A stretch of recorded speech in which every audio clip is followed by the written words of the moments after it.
चढ़ल जवानी बसुनला एही समैया में राजा जी माजा मारे हमरा संगे चला भैया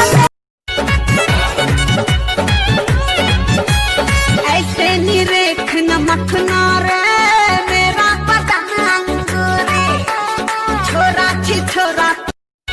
इस तरह से ये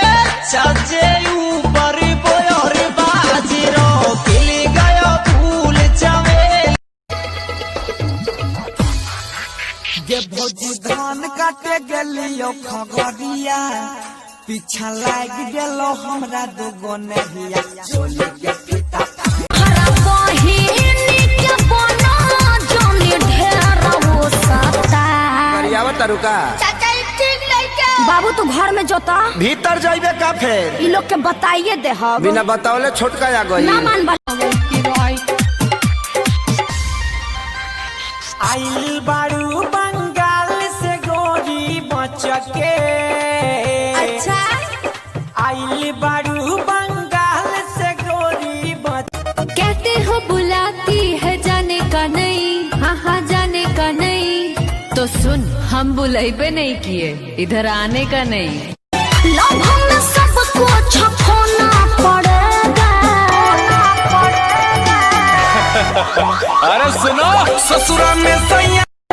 बाली उठा लाली के हो जाता यारी आवते ही तहारा के धरिया कवारी करी ना इफेक्ट काला गोरो से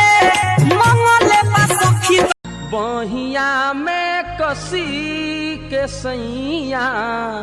ना ना ना ना ना ना ना बहिया में कसी के सैया मारे लो कचा सुनो ना हो जाए प्यार हमनी क्या बेकार हो नहीं तो मैरिज हो जाए दीपक से हमार हो रोशन राजा। इसी तरह का वीडियो देखने के लिए आप हमारे चैनल को जरूर सब्सक्राइब कीजिए। धन्यवाद। धोनी जैसा बाल हो बॉडी सालमा रौआ जैसन क्या हो नहीं क्या दुनिया में सेटर रौआ जैसन क्या हो नहीं क्या दुनिया में सेटर हम क्या मरद चाहे बेटर हम क्या दुल्हा चाहे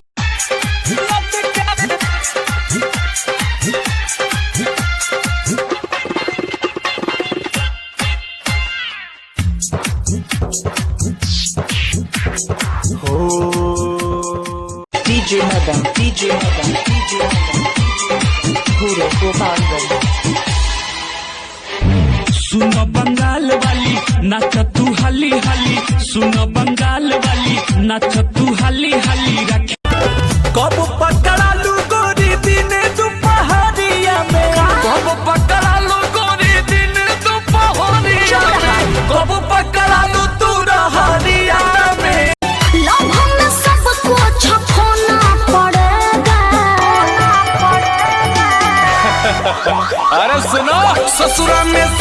तू ना बतैलू सुनो का बताइए हो ए बोलू ऐसा सिचुएशन क्रिएट हो गइल शादी दीदिया के देवरे से